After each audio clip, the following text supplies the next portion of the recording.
ആൾക്കാരെന്ത് ചിന്തിക്കുന്നു എന്നുള്ളത് നോക്കി പണ്ട് മുതലേ എനിക്കൊരു നല്ല കുട്ടി എന്നുള്ളൊരു ഇമേജ് ഉണ്ടായിരുന്നു. ഒരഭിമുഖത്തിൽ ക്യാമറയ്ക്ക് മുന്നിലിരിക്കുമ്പോൾ ഇന്ദുലേഖയുടെ മുഖത്ത് പ്രശാന്തമായ ഒരു പുഞ്ചിരി ഉണ്ടായിരുന്നു. ആ പുഞ്ചിരിക്ക് പിന്നിൽ വലിയൊരു കൊടുങ്കാറ്റിനെ അതിജീവിച്ച കഥയുണ്ടെന്ന് പുറമേയുള്ളവർക്കറിയില്ല.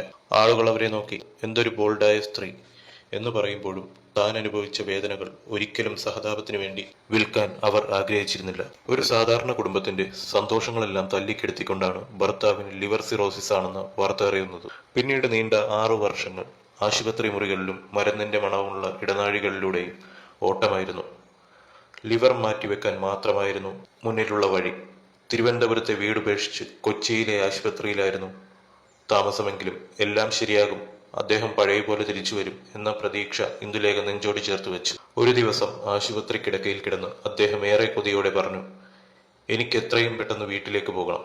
ഭാഗ്യമെന്നോണം അദ്ദേഹത്തിന്റെ ആരോഗ്യം അല്പം മെച്ചപ്പെട്ടിരിക്കുന്നു.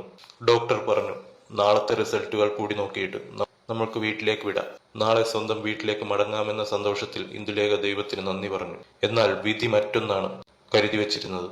അന്ന് വൈകുന്നേരത്തോടെ അദ്ദേഹത്തിന്റെ നില പെട്ടെന്ന് വഷളായി. ഇതും കടന്നുപോകും എന്ന് ഇന്ദുലേഖ മനസ്സിൽ മന്ത്രിച്ചുകൊണ്ടിരുന്നു. എല്ലാ പ്രതീക്ഷകളും തകർത്തുകൊണ്ട് ആ ജീവൻ പാതി വഴിയിൽ പൊലിഞ്ഞു. അദ്ദേഹം പോയതോടെ ഇന്ദുലേഖയുടെ കൈകൾ പൂർണ്ണമായും ശൂന്യമായിരുന്നു. ചികിത്സയ്ക്ക് കയ്യിലുണ്ടായിരുന്ന സമ്പാദ്യമെല്ലാം തീർന്നു. ഒപ്പം വലിയൊരു കടബാധ്യതയും. അവിടെ നിന്ന് പൂജ്യത്തിൽ നിന്നാണ് ഇന്ദുലേഖ തന്റെ 2ാം വരവ് തുടങ്ങിയത്. ഒരു സെലിബ്രിറ്റി ജാടകളുമില്ലാതെ സാധാരണക്കാരിയായി അവർ ജീവിച്ചു. ആളുകൾ വഴിയിൽ വെച്ച് സ്കൂട്ടർ ഓടിച്ചു പോകുന്ന നടി ഇന്ദുലേഖയെ കണ്ട് അത്ഭുതപ്പെട്ടു. അതിജീവനത്തിനായി ആദ്യം കൈവന്നത് ഒരു ഹിന്ദി സീരിയലിന്റെ ഡബ്ബിംഗ് സ്ക്രിപ്റ്റ് മലയാളത്തിലേക്ക് മൊഴിമാറ്റുന്ന ജോലിയായിരുന്നു. 1000ഓളം എപ്പിസോഡുകൾ അവർ വിജയകരമായി പൂർത്തിയാക്കി. വരുമാനം കുറവാണെങ്കിലും ഉള്ളതുകൊണ്ട് ജീവിക്കാൻ അവർ ശീലിച്ചു. പണം കടം വാങ്ങി സുഹൃത്ത് ബന്ധങ്ങൾ നശിപ്പിക്കാൻ അവർ തയ്യാറല്ലായിരുന്നു. വലിയ ലോണുകൾക്കിടയിലും സ്വന്തം ഫിനാൻസ് കൃത്യമായി മാനേജ് ചെയ്യാൻ ഇന്ദുലേഖ പഠിച്ചു. എങ്കിലും പഴയ ചില ചിന്തകൾ ഇന്ദുലേഖയെ വേട്ടയാടിക്കൊണ്ടിരുന്നു. ഒരു വസ്ത്രം തിരഞ്ഞെടുക്കുമ്പോൾ പോലും ഇത് കണ്ട് മറ്റുള്ളവർ എന്തു വിചാരിക്കും എന്ന ഭയം അവരെ അലട്ടി. അപ്പോഴാണ് മകൾ അമ്മയുടെ കൈകൾ ചേർത്ത് പിടിച്ച് ആ പുതിയ പാഠം പഠിപ്പിച്ചത്. അമ്മേ, നമുക്കൊരൊറ്റ ജീവിതമേ ഉള്ളൂ. മറ്റുള്ളവർക്ക് വേണ്ടിയല്ല നമ്മൾ ജീവിക്കുന്നത്. അമ്മയ്ക്ക് കംഫോർട്ടബിളായ വസ്ത്രം അമ്മ ധരിക്കുക.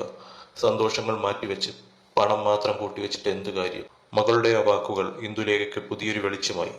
ആവശ്യവും അനാവശ്യവും അത്യാവശ്യവും തിരിച്ചറിഞ്ഞ് ജീവിക്കാൻ അവർ പഠിച്ചു. ഇന്ന് കടന്നുപോയ വഴികളിലെ നെഗറ്റീവ് കമന്റുകളെ പുഞ്ചിരിയോടെ അവഗണിച്ച് ജീവിതത്തെ കൃത്യമായ ഒരു ബാലൻസോടെ മുന്നോട്ട് കൊണ്ടുപോവുകയാണ് ഇന്ദുലേഖ എന്ന കരുത്തയായ